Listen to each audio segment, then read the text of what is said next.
Ikaw! Nabalitaan mo na ba? Basta usapang trendingan, dito sa loob at labas ng Sintang Paaralan, alam mo na dapat ang pupuntahan. Ako, si Idol Vina, at ito ang PUP Trend TV. Like ko yan!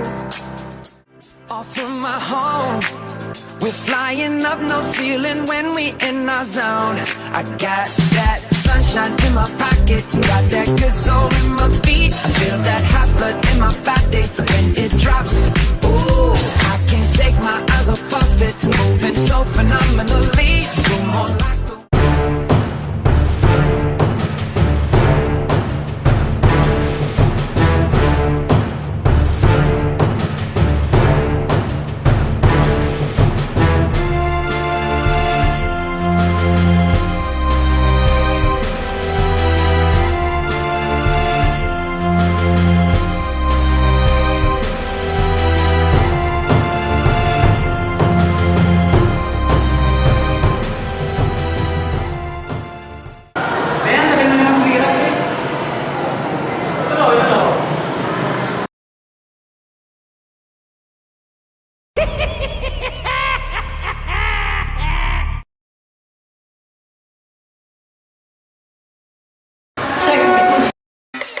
Kamusta? Tuloy ka, halika na pare, wag kang mahiyang pumasok.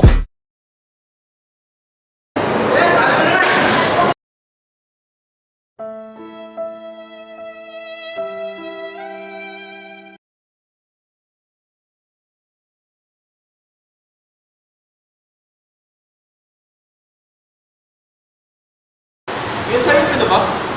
Wala pa kasi ako eh. Okay naman.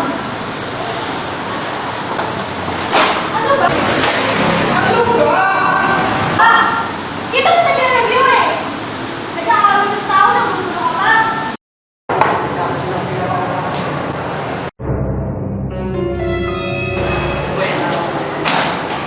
Ganyan ang stress! Asar talo! Pak!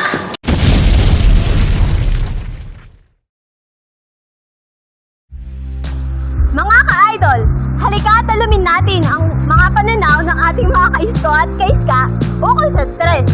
Tara! nowhere to hide when I'm getting you close. When we move, well, you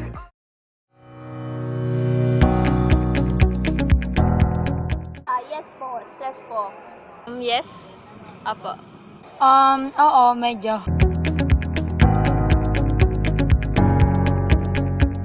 Siyempre, hindi naman mawawala sa buhay ng estudyante yung pagiging stress.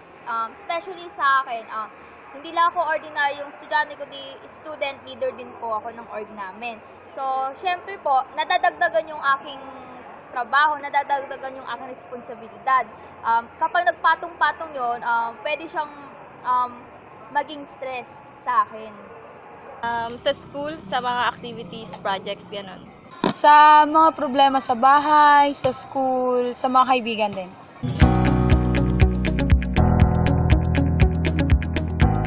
So, sa akin kasi, may ugali kasi akong pag napuno, uminit ulo ko. Kaya, ang ginagawa ko, kami na mga tropa ko, pumupunta ng Quantum. So, bale, parang bonding time with my tropa. Kasi with them, nawawala yung stress ko. Parang nafe-feel ko na, ay, parang wala akong problema. Siguro, go with the flow. Kailangan kasi ng time management. Kunwari, sa project, kung deadline, dapat within a week, ginagawa na agad yun.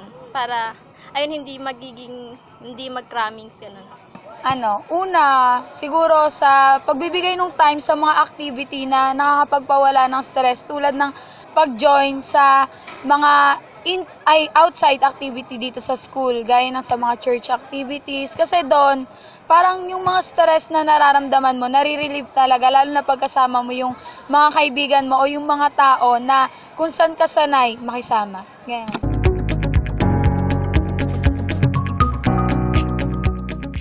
Ayun, so sa mga kapwa ko sa skola, syempre, hindi naman mawawala yung stress sa buhay natin. Lalo na estudyante kayo, syempre, unang-unang gawin niyo is to manage your time. Napaka-importante yan. Pag na-manage mo yung time mo, yung mga gawain mo, syempre, hindi na yan magpapatong-patong. Pangalawa, hanapin mo yung kung ano yung nagpapasaya sa'yo. Yung kung ano yung hobby mo, pwede mong ilabas doon yung stress mo para mawala siya, tapos bumaba yung stress mo. Tsaka, pangatlo, syempre, yun nga, kailangan nandun din yung, hindi mo dapat kinakalimutan yung sarili na alagaan mo. Diba? Mas importante yung health. Dapat kasi, mayroon tayong time management. Hindi, yung, yun, time management. Yun lang. Siguro po may papayo ko sa kanila, magkaroon po sila ng oras para para makapagliwaliw. Kasi 'di ba, alam naman natin na yung katawan natin talagang napapagod. Siguro bigyan natin ng time para makapag-refresh sa mga gawain dito sa school, sa bahay at sa iba. Yun. Ito ang mga kadalasang ginagawa ng ating mga kaisko at kaiska para mawala ang kanilang stress.